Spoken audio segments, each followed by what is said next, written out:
안녕하세요. 글로벌 리스크 책의 조이준입니다. 오늘은 유럽의 분열에 대해서 한번 알아보겠습니다. 유럽이 2027년까지 러시아 에너지 수입을 모두 끊기로 합의했는데요.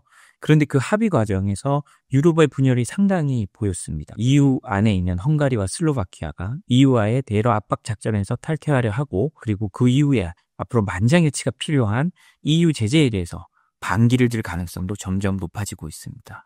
이 부분 한번 살펴보도록 하겠습니다. 무역연합 회원국들은요, 20일에요. 헝가리와 슬로바키아 등 일부 국가의 반발에도 불구하고 2027년 말까지 러시아산 가스 수입을 전면 중단하기로 합의하고 관련 절차에 돌입했습니다.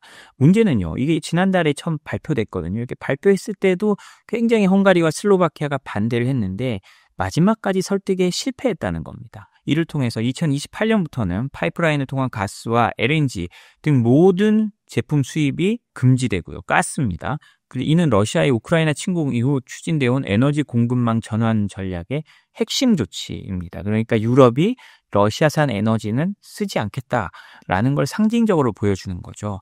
유럽이 가장 평화롭고 번영할 때가 언제였냐면 2000년대부터 2010년 초반까지였습니다. 그 당시 유럽은 굉장히 기술적으로도 강했지만 물자적으로도 굉장히 풍부했는데, 그 이유가 뭐냐? 러시아산 에너지를 싸게 들여오면서 싼 에너지 자원을 통해서 경제 발전을 시킬 수 있었던 거거든요.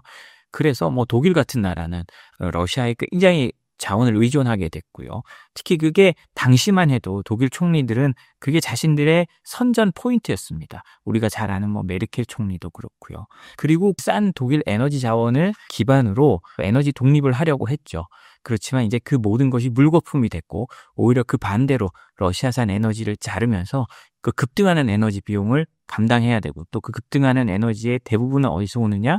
중동에서 오지만 미국에서도 오는 그런 상황이 돼버린 거죠. 그래서 이 조치는요, 앞으로 유럽의회와의 협상을 거쳐 최종 법안이 확정될 겁니다.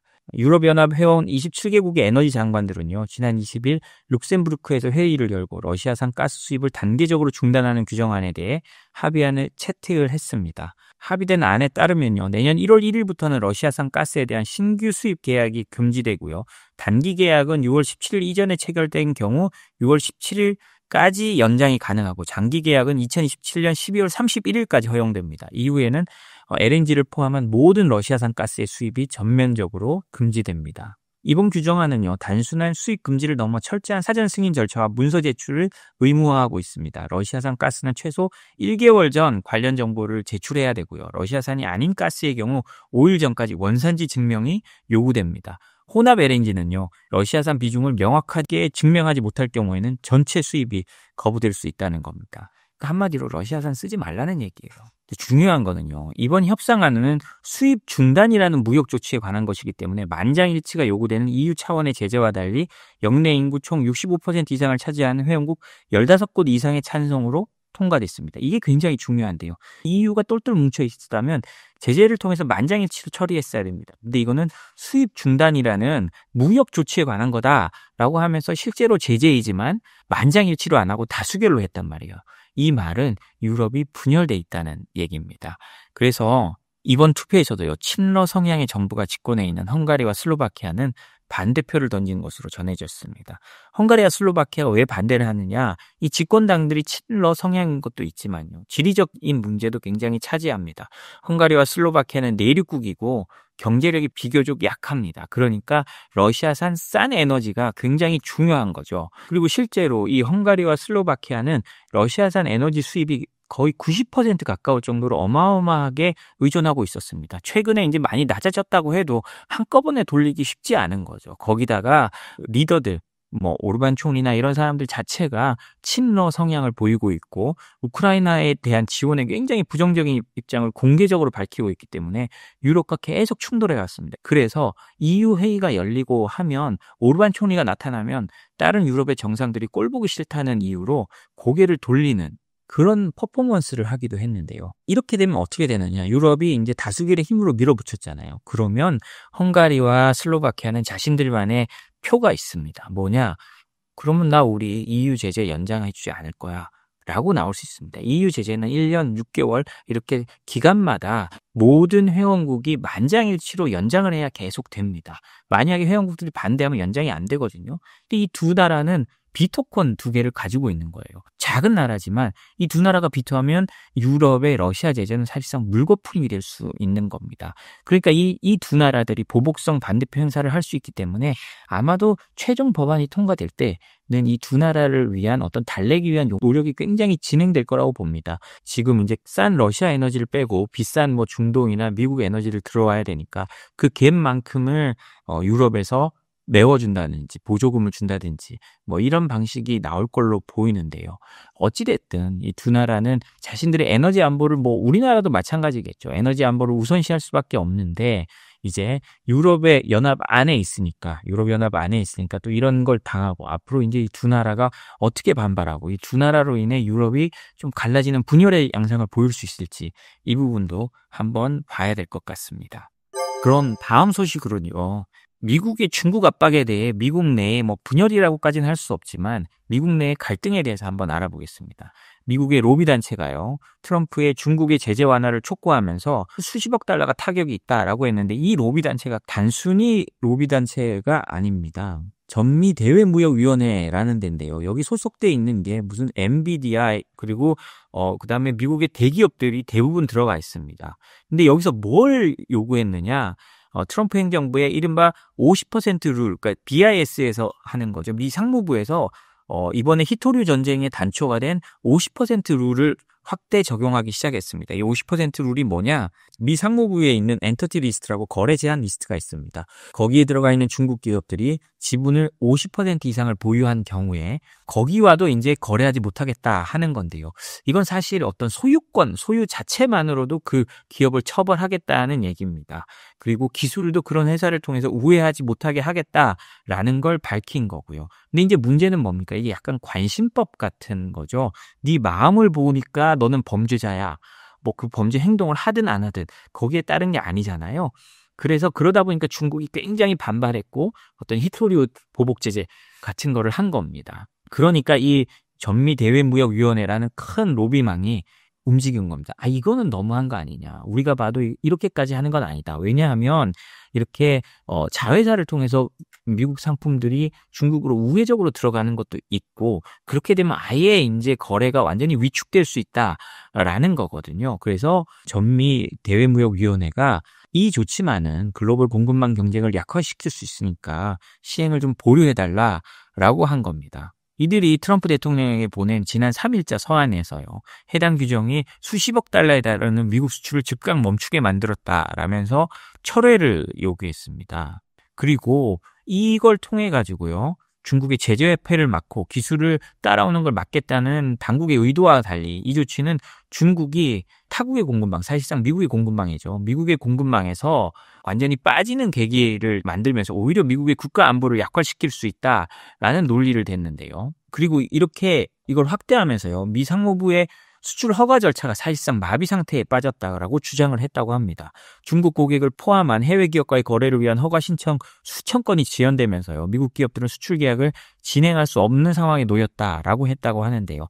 그러니까 이렇게 막 수출 규정이 이제 50%를 하나하나 찾아가야 되고 하다 보니까 굉장히 어려운 상황에 빠졌다라는 거거든요. 그래서 일부 기업들은 수출 타격과 함께 해외 고객 상실 가능성까지 제기하고 있다고 합니다. 그래서 이 논란은요. 미국이 중국을 견제하는 과정에서 자국 기업의 피해를 최소화하는 균형점을 찾기 어렵다는 점을 보여주는데요. 수출 통제 강화는 단기적으로 국가 안보 강화에 기여할 수 있지만 장기적으로는 미국 기업의 경쟁력 약화와 글로벌 공급망 이탈이라는 부메랑이 될 수도 있다는 걸 보여줍니다. 저는 이 부메랑이 될 수 있다는 우려는 충분히 인정을 하거든요. 그렇지만 이 부메랑보다 국가 안보가 더 중요하다라는 것이 현재 미국의 입장이니까요. 우리는 이런 미국의 변화 그리고 전 세계적인 변화를 잘 알고 대응해야 될 것 같습니다. 마지막으로 코트라 보고서 하나 소개시켜 드리겠습니다.